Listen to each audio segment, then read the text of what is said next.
Au nom du Père et du Fils et du Saint-Esprit, Amen. Grande joie d'être là avec toi en ce jeudi 8 février.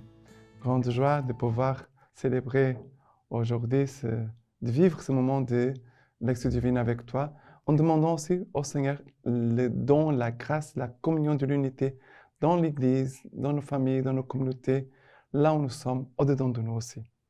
Et la première lecture d'aujourd'hui, c'est le premier livre des Rois, chapitre 11, à partir du verset 4.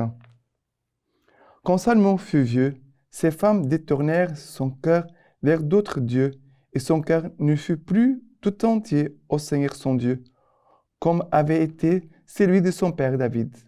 Salomon suivit Astarté, la divinité des Sidoniens, et Milcom, l'abomination des Ammonites. Il fit ce qui déplaît au Seigneur, et il ne lui obéit pas parfaitement comme son père David. C'est alors que Salomon construisit un sanctuaire à Kémosh, l'abomination des Moab, sur la montagne à l'orient de Jérusalem, et à Molech, l'abomination des Ammonites. Il en fit autant pour toutes ces femmes étrangères qui offraient de l'encens et des sacrifices à leurs dieux. Le Seigneur s'irrita contre Salomon parce que son cœur s'était détourné du Seigneur, Dieu d'Israël, qui lui était apparu 2 fois et qui lui avait défendu à cette occasion de suivre d'autres dieux. Mais il n'observa pas cet ordre du Seigneur.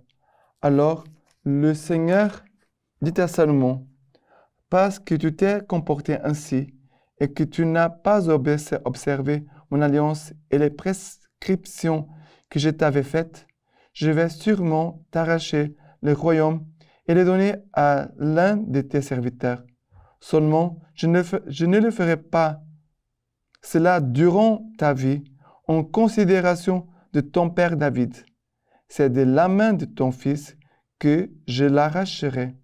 Encore, ne lui arracherai-je pas tous les royaumes.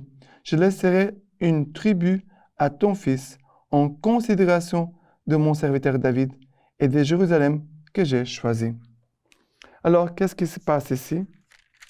Salomon était un jeune qui a reçu beaucoup de grâce de Dieu. D'ailleurs, le Seigneur va dire, je t'ai apparu 2 fois. Le Seigneur s'irrita contre Salomon parce que son cœur s'était détourné du Seigneur Dieu d'Israël, qui lui était apparu 2 fois et qui lui avait défendu à cette occasion de suivre d'autres dieux. Mais il n'observa pas cet ordre du Seigneur. Ça veut dire que le Seigneur lui est apparu, il a eu vraiment une intimité avec le Seigneur et c'est très important de remarquer ça. Salomon, ce n'est pas quelqu'un qui ne connaît pas le Seigneur, qui, voilà. Non, il a fait une expérience profonde avec Dieu. Nous pouvons faire des expériences profondes avec Dieu et un jour, si on ne veille pas, si on ne fait pas attention, on peut oublier les grâces immenses que nous avons reçues, les paroles que le Seigneur nous a données, les ordres et les commandements que le Seigneur nous a demandés, et d'un coup, on oublie tout. Mais pourquoi? Quelle était la peau de banane où il a glissé? Quelle est la pierre où il a trébuché et qui est tombée? C'était ces femmes. Ça veut dire que le cœur de Salomon s'était détourné du Seigneur. Il dit ici que son cœur ne lui fut plus tout entier au Seigneur. Ne fut tout entier au Seigneur. Il avait un cœur divisé, partagé. Et on doit faire très attention. Parce que dans notre vie, on ne peut pas avoir 2 amours. Dieu, Jésus va dire cela dans l'Évangile, on ne peut pas aimer et servir 2 seigneurs à la fois. Dieu et l'argent. Ici, c'était Dieu et les femmes. Dieu et d'autres choses. Ça veut dire qu'on doit veiller pour que notre cœur ne s'attache pas à d'autres choses et que, d'un coup, on s'attache à d'autres choses et Dieu, il perd sa place. Ce sont des autres choses, on pourrait dire des idoles, qui vont prendre place, la place de Dieu. Et c'est dommage parce que Salomon, il va faire des choses graves, parce qu'il va vouloir plaire aux femmes et il va oublier de plaire à Dieu. Nous devons aimer Dieu au-delà de toute chose. C'est le premier commandement. Adorer et aimer Dieu en premier, au-delà de toute chose.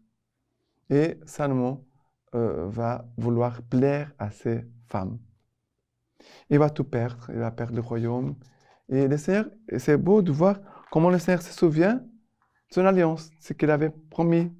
Et le Seigneur va dire, je ne vais pas t'arracher ton royaume pendant ta vie, c'est à un de tes enfants que je vais le faire, et je n'enlèverai pas tous les royaumes, mais je laisserai une petite partie en considération de mon serviteur David. Voilà. Il va encore recevoir des grâces à cause du bon témoignage de son père, le roi David.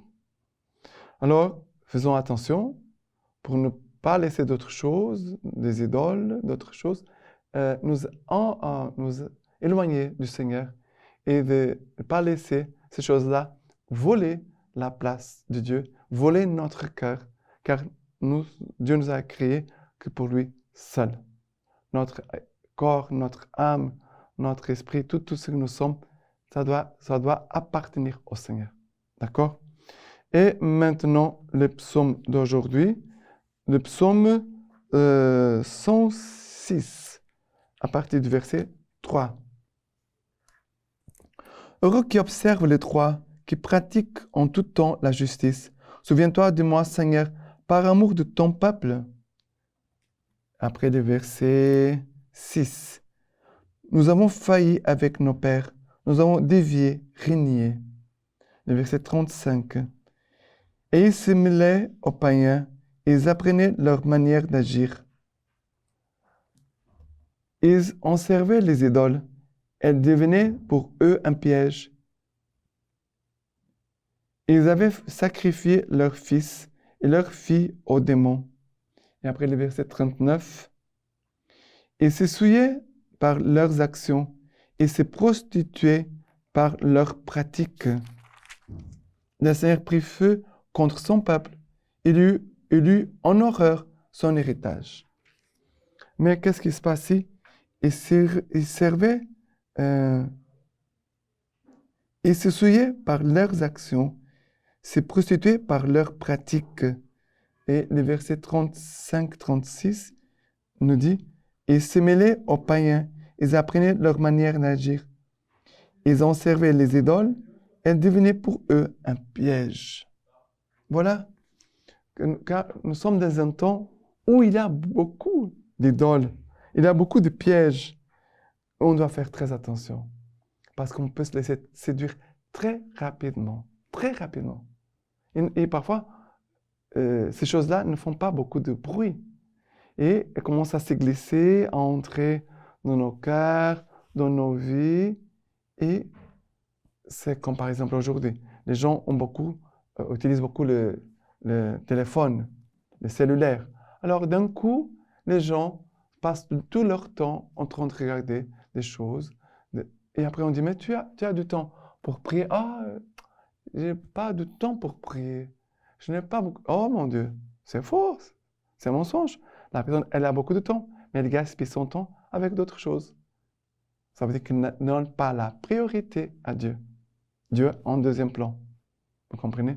On doit faire très attention, car les démons du mensonge et les démons de séduction des plaisirs, ils essayent d'entrer discrètement pour mettre Dieu de côté, pour nous faire mettre Dieu de côté.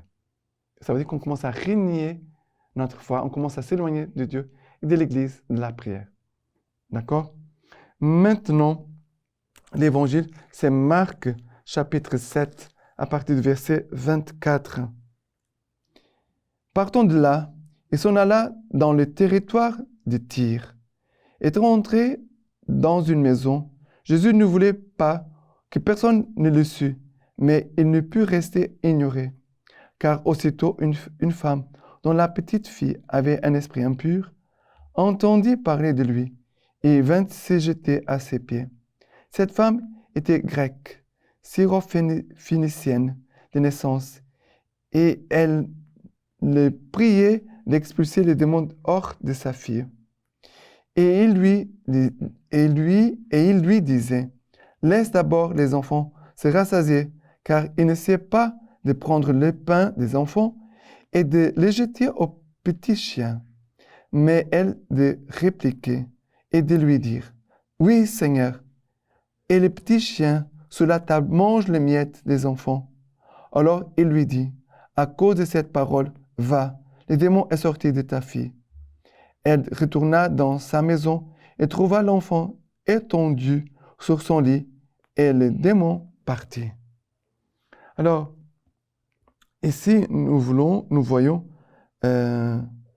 cette femme qui était étrangère. Elle ne fait pas partie du peuple d'Israël, du peuple élu.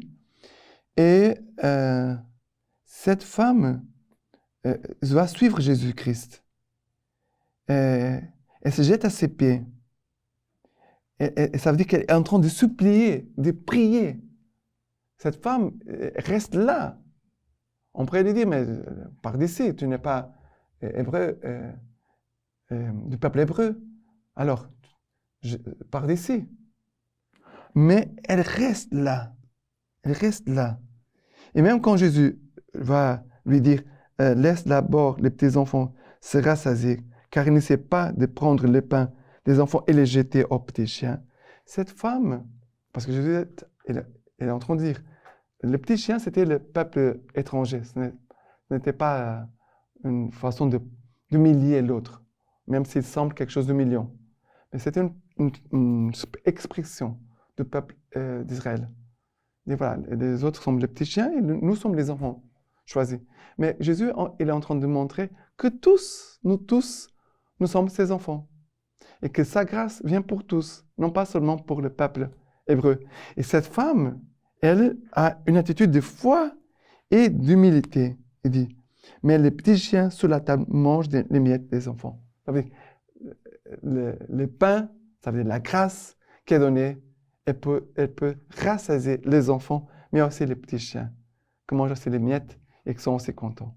Ça veut dire que cette femme attire la grâce de Jésus sur elle et spécialement sur sa fille, et les démons partent.